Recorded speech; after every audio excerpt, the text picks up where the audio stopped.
Donc on m'a proposé de parler avec vous de dépression de l'adolescent. Alors, comme vous êtes des enseignants, j'ai décidé de faire les choses bien, c'est-à-dire que je vais d'abord définir ce qu'est la dépression, après ce qu'est l'adolescent. Donc dépression et adolescent.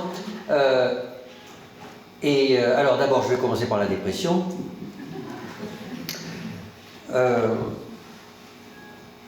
Je suis sûr que beaucoup d'entre vous avaient des doutes sur le fait que ce qu'on appelle dépression, c'est vraiment une maladie comme une leucémie ou un lymphome. Alors ça ne veut pas dire que vous sous-estimez que les gens souffrent, hein. Je suis sûr qu'on va en voir tout ça tout à l'heure. Comme beaucoup d'entre vous n'êtes plus adolescents, vous avez malheureusement eu des années pour avoir autour de vous des gens qui ont dû avoir des dépressions, et voir que c'est une maladie qui fait souffrir beaucoup, mais quand même, ça fait souffrir, d'accord. La plupart des maladies psychiatriques font beaucoup souffrir.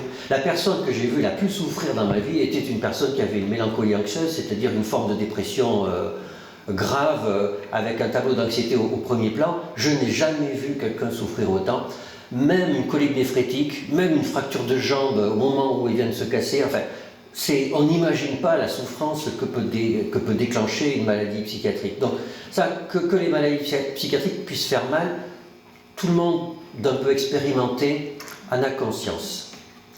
Mais que les maladies comme la dépression, ça soit vraiment pareil qu'une maladie comme un cancer ou comme une tuberculose, quand même, on a une arrière-pensée pour se dire qu'il y a une différence. Alors, et c'est là-dessus que je voudrais d'abord commencer. Finalement, vous avez déjà, vu la prévalence de la maladie, vous avez déjà eu, je suis sûr, à un moment donné autour de vous, quelqu'un qui, brutalement, petit à petit, est devenu fatigué, irritable, et puis ça va pas, et puis son travail, rien ne va, etc., qui dort plus, voilà. Et parfois, et même ça nous arrive tous plus ou moins, hein. Et puis parfois on repart, et puis voilà.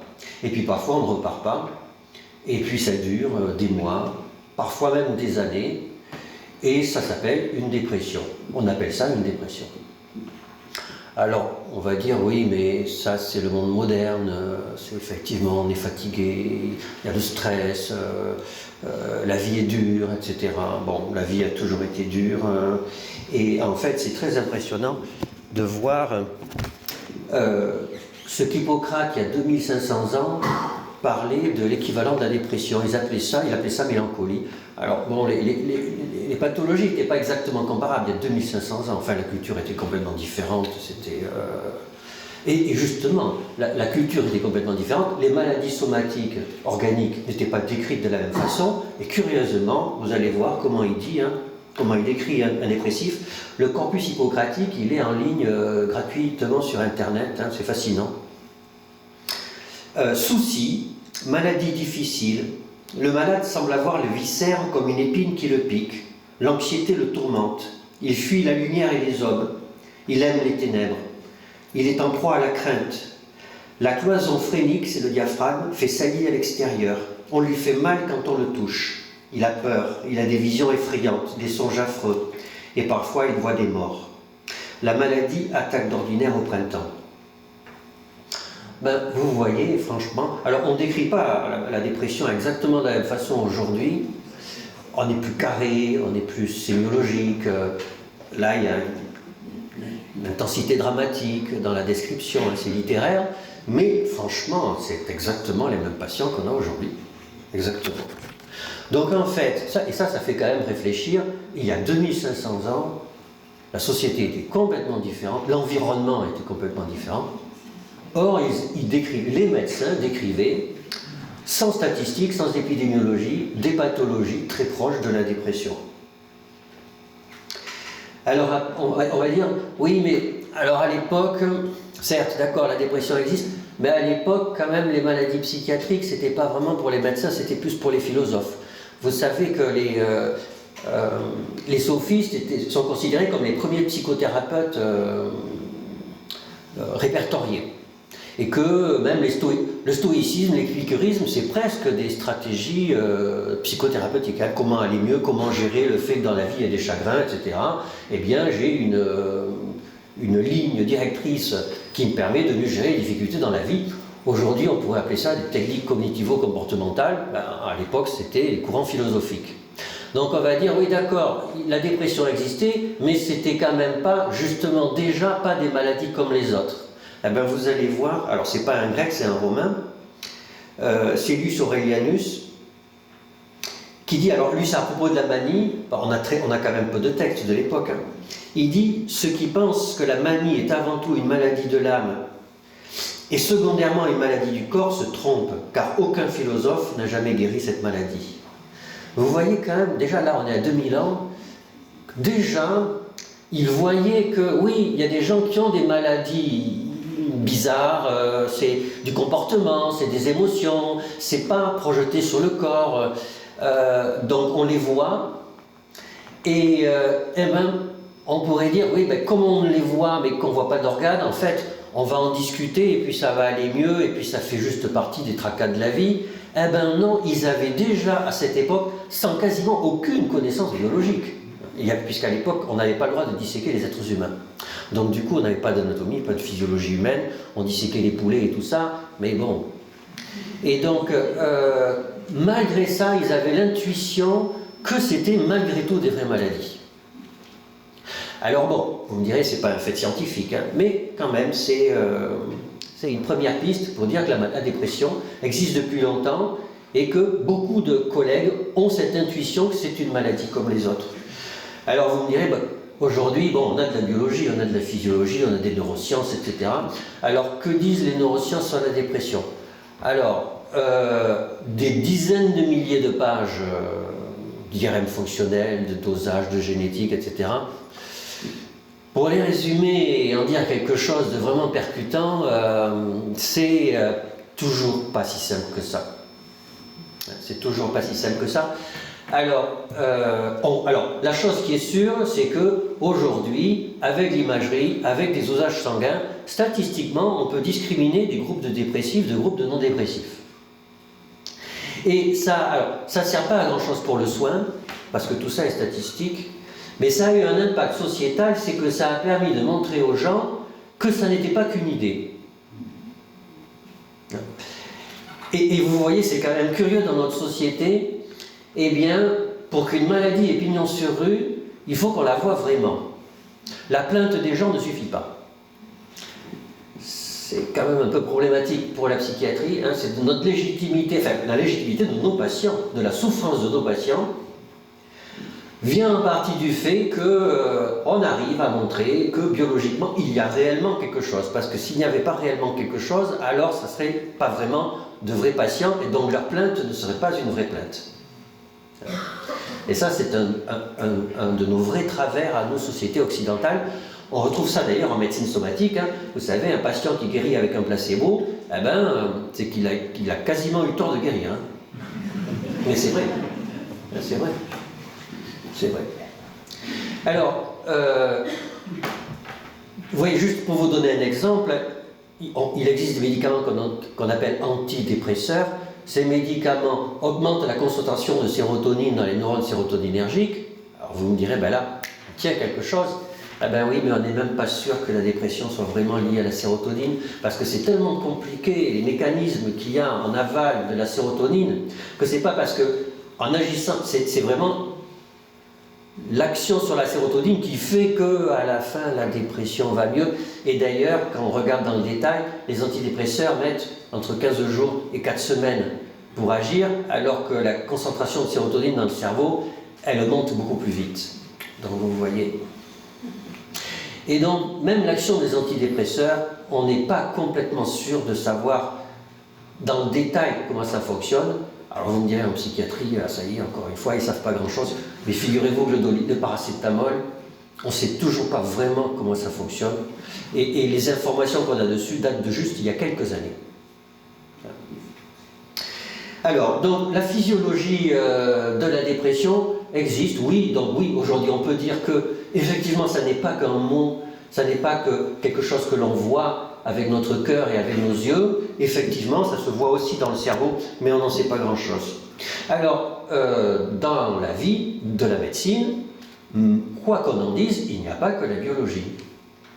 Alors, ça, si je dis ça à mon doyen à la faculté de médecine, il comprend plus ce que je raconte. On est obligé aussi, dans notre médecine occidentale, de rappeler que c'est pas parce que notre cerveau est constitué d'atomes que si on est un expert en physique nucléaire ou atomique, on va comprendre le fonctionnement des maladies. Et de la même façon, c'est pas parce que le cerveau est construit de neurones, de synapses, etc., que l'on va comprendre à partir du fonctionnement des neurones et des synapses ce que c'est qu'un désir de mort ou ce que c'est que l'angoisse d'aller à l'école le matin. Peut-être qu'il y a des échelons, des niveaux d'observation qui sont différents les uns des autres et que le réductionnisme parfois empêche de capter le phénomène qui nous intéresse. Et nous, le phénomène qui nous intéresse dans le cadre de la dépression est un phénomène extrêmement élaboré, sophistiqué, qui est la relation de l'homme à ses émotions et à son environnement. Donc il existe autre chose que la physiopathologie des maladies mentales, il existe aussi la psychopathologie. Et il en existe plusieurs, parce qu'il n'existe pas qu'une seule théorie psychologique des maladies mentales. Alors, il y a des théories dites cognitives, on considère que le sujet pensant est un système traitant de l'information, avec des résultats intéressants, assez simples à comprendre. Il existe des sujets qui ont une propension, quand ils voient un verre à moitié rempli, à voir le verre à moitié vide plutôt qu'à voir le verre à moitié plein. Et quand c'est ça à la puissance 2 ou 10, et que c'est toute votre vie, eh bien à la fin, vous avez une vie un peu remplie de noirceur. Et si jamais vous avez une vulnérabilité autre ou un événement de vie désagréable, eh bien vous pouvez effectivement avoir du mal à gérer cette vie émotionnelle difficile. Et il y a même des prises en charge qui reposent sur ça. Vous avez aussi la psychanalyse, qui est une autre façon de considérer la psychopathologie, avec des choses où, pour le dire vite, la dépression serait un deuil sans objet. Parce que c'est vrai qu'une dépression ressemble beaucoup à ce que l'on vit quand on est en deuil. Et sauf que quand on a un deuil, on souffre terriblement, mais on sait pourquoi on souffre. Et puis on sait que ça va passer en général. En général. Vous savez, il y a le deuil rythmé par des rituels d'ailleurs, qui nous aident à sortir du deuil. Et vous savez qu'au début, on doit enlever les photos de la personne qui est morte parce que c'est trop douloureux. Et puis petit à petit, les choses peuvent être métabolisées et tranquillement, on peut se réapproprier l'image du défunt et en continuer notre vie. Et donc, certains psychanalystes ont proposé que la dépression était un deuil sans objet, c'est-à-dire que dans notre vie, on peut perdre quelque chose symboliquement. On ne se rend pas compte que cette chose était importante et on se déprime parce qu'on est en deuil sans se rendre compte de cette chose qu'on a perdue. Un exemple typique, c'est une maman qui se déprime le jour où une de ses filles se marie. C'est quelque chose en fait, d'assez banal. Donc c'est un heureux événement, on fait la fête, etc. Et puis, ça s'effondre et puis on a une dépression authentique. En fait, cette personne est en deuil de quelqu'un qu'elle perd, parce que bien entendu, quand nos enfants se marient, on les perd un petit peu. Donc vous voyez, ça c'est l'approche psychopathologique de la dépression. Alors il y a aussi comment on vit quand on est déprimé. Il y a eu des travaux là-dessus, et c'est quelque chose que malheureusement qu'on n'enseigne pas assez dans les facultés de médecine. Ça change un peu. Vous savez que maintenant on fait venir des patients pendant les cours dans certaines facultés, des patients qui font des cours sur eux, comment ils sont quand ils sont malades, des patients enseignants. Et il y a des livres qui sont écrits par des patients déprimés. Je vous en conseille un, Face aux ténèbres de Styron, qui est un écrivain nord-américain qui a eu le prix Pulitzer, etc., qui est un immense écrivain, et qui a eu une dépression sévère, alors qu'il venait recevoir un prix à Paris, Face aux ténèbres. Ça a été traduit en français, et il décrit comme un écrivain ce que c'est que d'être déprimé, et c'est extraordinairement touchant, et c'est là qu'on se rend compte de l'intensité dramatique de la maladie. Alors ça fait quoi d'être déprimé? C'est le désespoir, la sidération, on est perdu dans ses pensées, on est étranger à soi-même. Ça c'est quelque chose de remarquable, être étranger à soi-même. qu'on a du mal qui fait que les patients déprimés, on a du mal à être avec eux parce qu'ils ont du mal déjà à être avec eux-mêmes. Il y a une intensité dramatique, c'est vrai, c'est-à-dire que nous, on va dire, ils exagèrent. Ils exagèrent, en fait, ils vivent un drame à l'intérieur d'eux-mêmes, et donc pour nous, c'est en décalage par rapport à ce que l'on peut considérer comme étant du registre de la normalité. Le spectre de la mort, effectivement, quand on est dépressif, la mort est partout. Et le corps, la présence du corps, est beaucoup plus importante qu'on ne le pense dans la dépression. Et vous avez vu d'ailleurs dans la description d'Hippocrate, hein, la plainte somatique était omniprésente. Et tout à l'heure on parlera des adolescents, c'est le cas tout autant, voire plus chez les adolescents. Et donc il y a des psychiatres phénoménologistes, c'est eux qui s'intéressent le plus à cette façon de conceptualiser le vécu subjectif des gens malades, des patients déprimés, résume le vécu dépressif comme une perte de soi, comme un deuil de soi. Je trouve ça très beau. La dépression, les formes graves de dépression, le sujet est en train de faire le deuil de lui, ce qui est quelque chose de psychologiquement complètement traumatisant. C'est-à-dire que, en fait, vous-même avez disparu à vos propres yeux. C'est pas un être cher qui disparaît, c'est vous êtes en train de disparaître à vos propres yeux, et c'est quelque chose qui est complètement déstabilisant psychologiquement. Et il y a des artistes qui ont très bien... alors beaucoup d'artistes, vous savez, hein, de romanciers et de Schumann a vécu des épisodes dépressifs terribles, et Malraux a été de la même façon, et il a écrit « J'ai connu des dépressions qui donnaient des leçons à l'enfer ». Et c'est vraiment... ça n'est pas qu'une belle phrase, c'est vraiment ce que vivent les gens. Alors, juste pour terminer, des choses sur l'épidémiologie de la dépression. Alors, à la télévision, on entend parfois, il y a tant de pourcentage de déprimés en France, etc., chez les adolescents, etc. Ça ne veut rien dire. Ça ne veut rien dire. Dans cette pièce, à peu près la moitié d'entre vous avaient des signes cliniques et radiologiques d'arthrose des genoux. Ça a été extrêmement bien étudié. Ça veut dire quoi? Ça veut dire beaucoup d'entre vous avaient déjà eu mal au genou en descendant des escaliers. Eh bien, si on vous met debout, fait une radiographie debout des genoux, on va voir un pincement de l'interligne articulaire qui est un signe radiologique d'arthrose du genou. Ça a été hyper étudié, et l'immense majorité de ceux d'entre vous qui ont déjà des signes d'arthrose du genou, vous vous en ficherez toute votre vie, vous ne prendrez pas de médicaments, ça ne vous posera jamais de problème. Voilà. Et donc, c'est-à-dire que l'épidémiologie de l'arthrose du genou n'a pas vraiment de sens en termes de prévalence. Et bien pour la dépression, c'est pareil. Quand on dit il y a 10% à un instant donné, on voit, il y a eu des publicités à la télé hein, pour essayer de vulgariser, de ne pas stigmatiser la dépression. Les collègues pensent qu'en disant qu'il y a plein de gens déprimés partout, que du coup ça va améliorer les choses. Le problème c'est que ces chiffres sont faux parce que, en fait, c'est comme l'arthrose du genou. À partir de quand dit-on que quelqu'un est suffisamment en souffrance pour dire qu'il est déprimé? Vous voyez, ça n'a pas tellement de sens.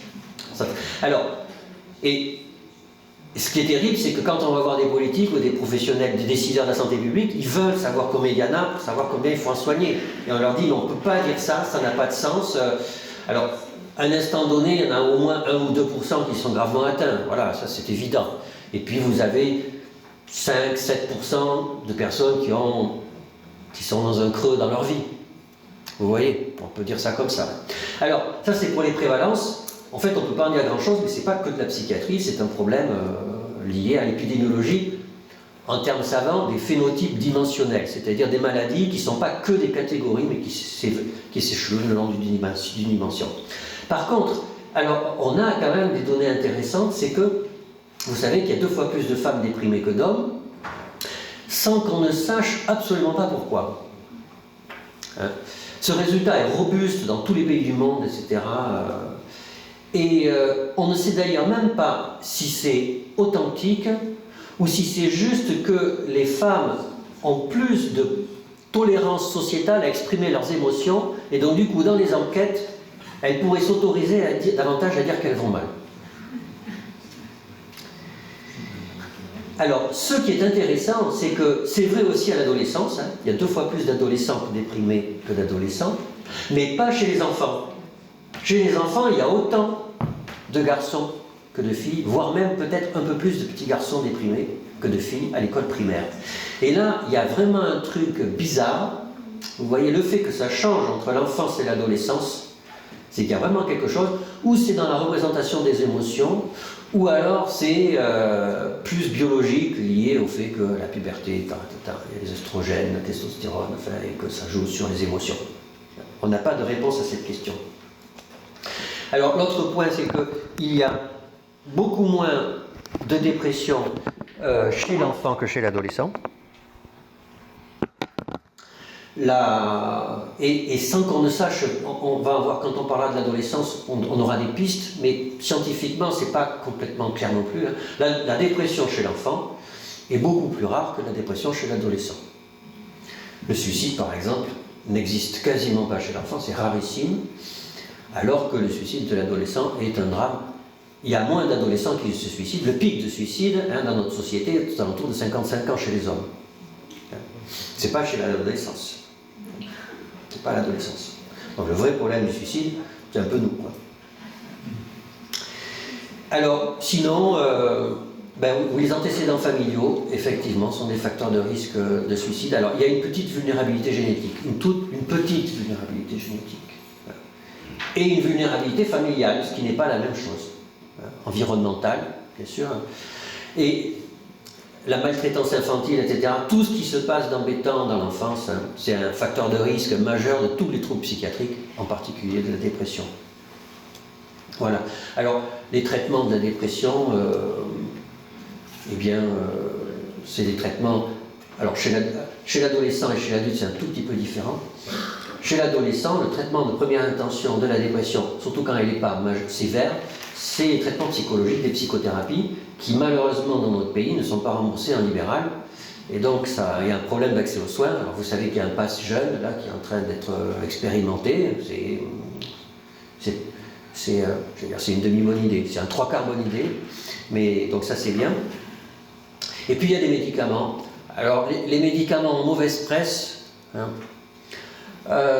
en fait, ils sont mal nommés. Les antidépresseurs ne sont pas vraiment des antidépresseurs comme les antibiotiques sont des qui tuent les bactéries. Ça ne fonctionne pas pareil. Les antidépresseurs protègent les patients de la force de...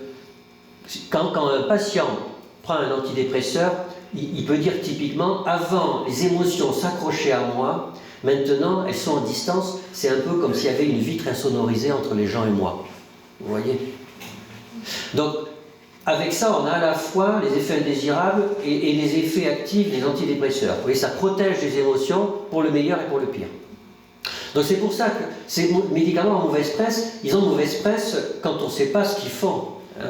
Il y a des gens qui ont besoin d'être protégés des émotions négatives parce qu'elles les font souffrir terriblement, et le fait de les mettre à distance, ça soulage leur vie. Bien sûr, au passage, il y a des effets indésirables qui vont être moins... enjoué par les émotions positives, et donc du coup c'est pour ça qu'il faut arrêter à un certain moment. Voilà, ça c'était pour la dépression. Alors pour l'adolescence, vous êtes des spécialistes des adolescents.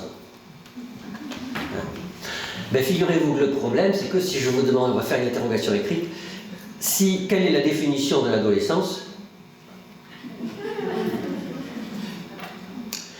Eh bien, en fait, j'ai fait une bêtise, j'ai éteint. Eh bien, en fait, on ne sait pas trop. Il n'y a pas de consensus. Il n'y a pas de consensus sur la définition de ce qu'est un adolescent. Je vais vous en proposer une, mais c'est une proposition. On n'est même pas sûr que ça soit une spécificité humaine. Il paraît que les orang-outans ont un peu l'équivalent. C'est-à-dire que les orang-outans ont accès à la sexualité à un certain âge. Et malgré cet accès à la sexualité, ils n'ont pas d'accès à la reproduction. C'est-à-dire, l'orang-outan ne peut avoir accès aux femelles que quand il a un stigmate. Vous savez, ils ont une espèce de truc qui leur donne un visage très impressionnant. Tant qu'il n'a pas ça, il n'a pas accès aux femelles. Et donc, il a accès à la fonction de reproduction, mais il n'a pas accès à la reproduction de lui, quoi. La reproduction de lui. Voilà, donc ça serait la seule espèce qui aurait... Pour moi, ça n'a rien à voir avec l'adolescence, vous allez voir. Mais ça ressemble un petit peu. Ça ressemble un petit peu. Alors, bon, souvent quand on dit l'adolescence aurait un début, aurait une fin, le début de l'adolescence, souvent on confond ça avec la puberté, il faut être honnête. Hein. Alors qu'il n'y a pas de raison, parce que la puberté c'est quelque chose qui a à voir avec l'accès à la fonction de reproduction et puis le développement des glandes mammaires, etc. C'est de la biologie, alors que l'adolescence, on est bien d'accord, vous qui vivez avec des adolescents, c'est pas que de la biologie, hein, c'est quand même c'est compliqué à vivre, comme être humain. Donc ça c'est alors dans le début on peut dire bon d'accord, mais enfin quand même la puberté c'est un truc important. Oui d'accord, mais alors la fin de l'adolescence.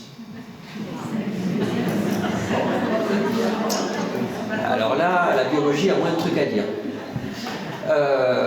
Alors, comment on peut penser du coup cette histoire d'adolescence? Il faut revenir au développement d'un être humain. Vous devez savoir que le petit être humain né à 9 mois de gestation, et en fait il naît prématuré. Un petit être humain devrait naître à 18 mois, quelque chose comme ça. D'ailleurs, et vous avez remarqué que c'est comme un mammifère, ça se voit que le petit être humain à la naissance est prématuré, il est incapable de marcher complètement, alors qu'un petit chat, un petit chien sont capables de marcher, etc. Alors on s'est demandé pourquoi le petit être humain est prématuré.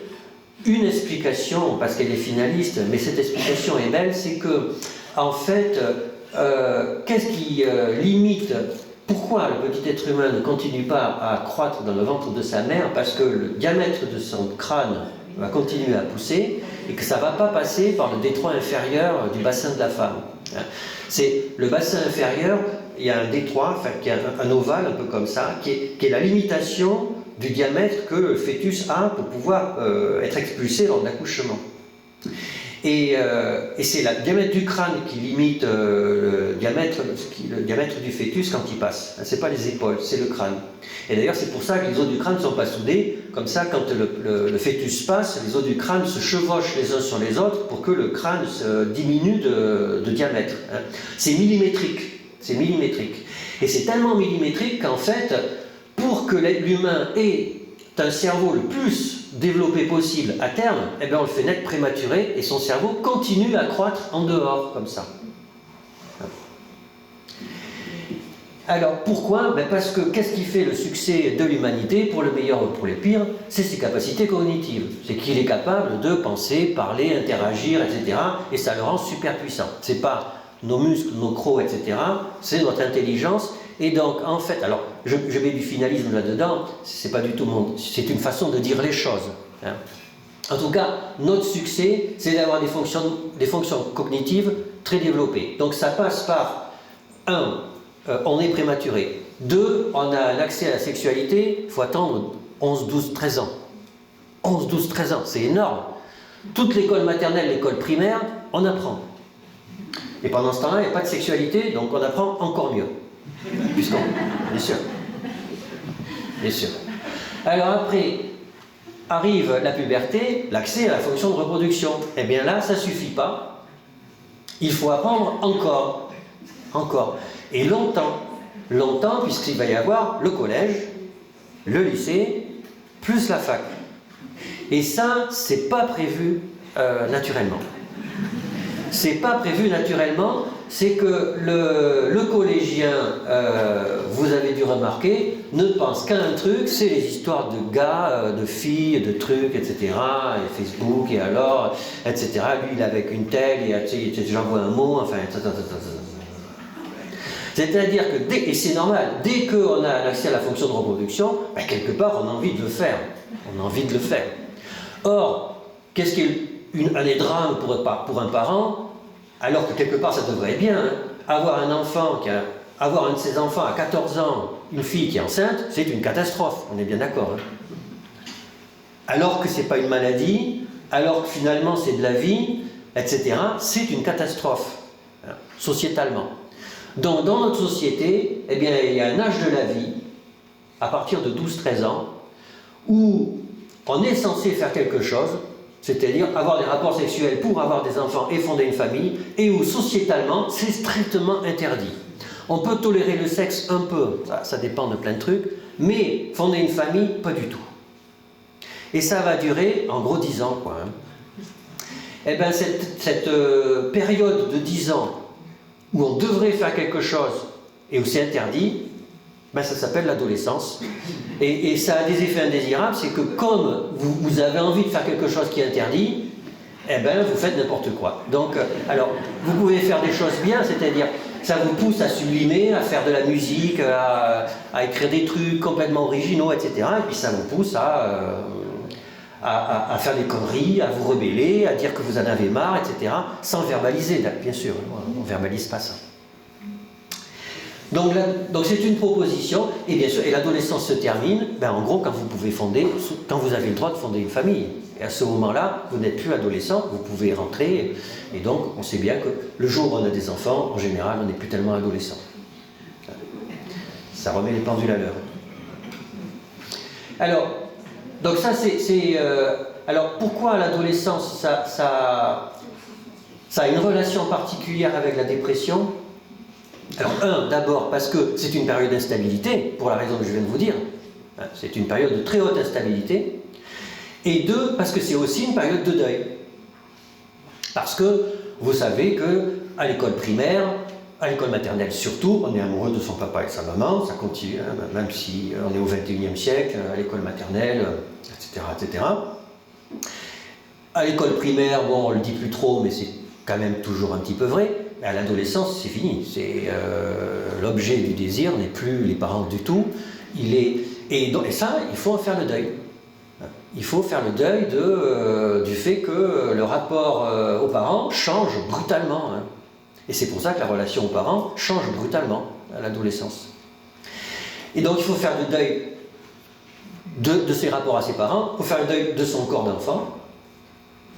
Il faut faire le deuil d'avoir eu une peau qui était complètement parfaite et qui l'est beaucoup moins, etc., etc. Donc il y a plein de deuils à faire. Donc vous voyez, vous êtes dans une situation où il y a des deuils et où il y a une période d'instabilité psychologique. Eh bien, si le deuil c'est proche de la dépression, vous comprenez que vous avez tout pour qu'il y ait de la dépressivité. C'est-à-dire pour qu'à l'adolescence, il y ait des moments où ça va moins, etc., etc., etc.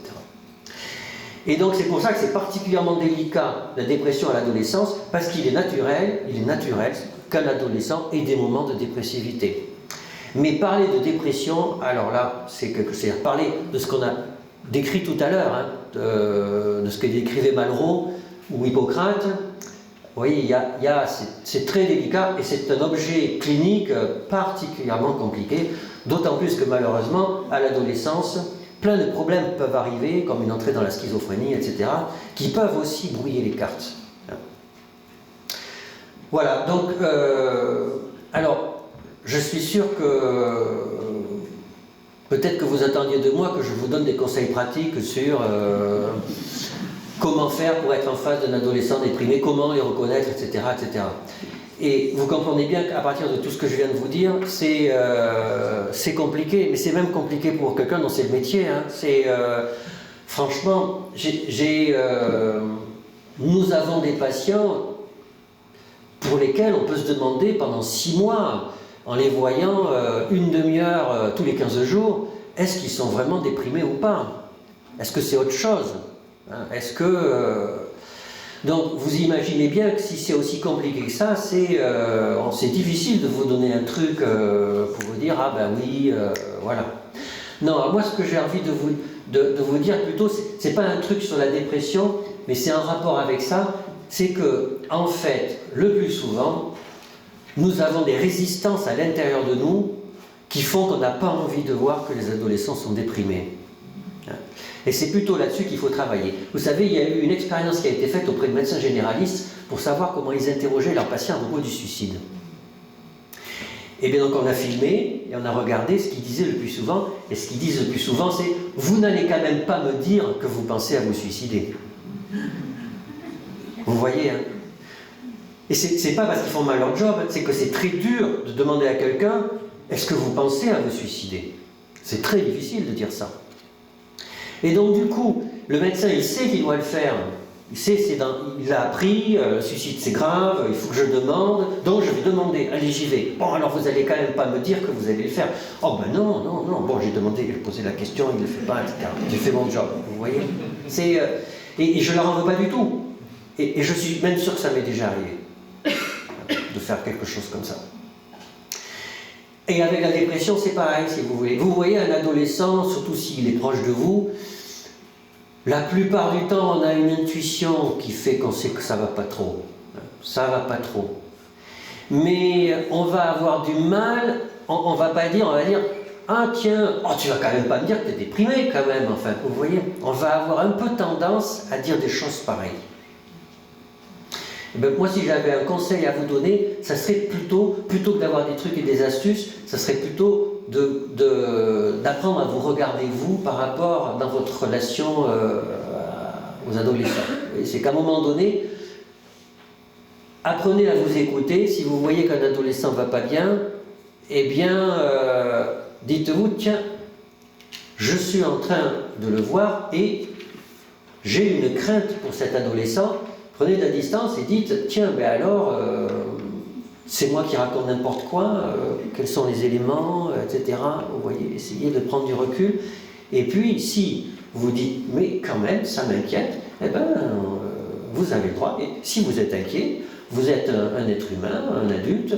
Notre devoir, c'est de tendre la main à ceux qui sont potentiellement malheureux. On a un devoir de bienveillance, et c'est ce que vous faites dans votre activité, dans votre association. Et à ce moment-là, je vous assure que d'être s'approcher d'un adolescent et dire, écoute, franchement, moi j'ai l'impression que ça ne va pas, juste, on peut en parler. Bon alors, bien sûr, vous savez qu'il suffit qu'ils disent qu'on veut en parler pour qu'ils n'en parlent pas, mais je vous assure que c'est pas si vrai que ça. C'est pas si vrai que ça. Parce qu'ils n'ont pas tant d'oreilles disponibles à qui parler. Oui, parce que parler aux camarades c'est bien, mais c'est à double tranchant. À la famille, il y a trop d'émotions. Et en fait, quelqu'un qui arrive un peu neutre et dit, écoute, je suis là, moi je te vois, j'ai l'impression que ça ne va pas, on peut en parler. Et puis si vous voyez qu'effectivement il y a quelque chose qui ne va pas, eh ben, il faut proposer à un soignant de prendre le relais, et puis c'est comme ça. Et puis je vous remercie pour votre attention.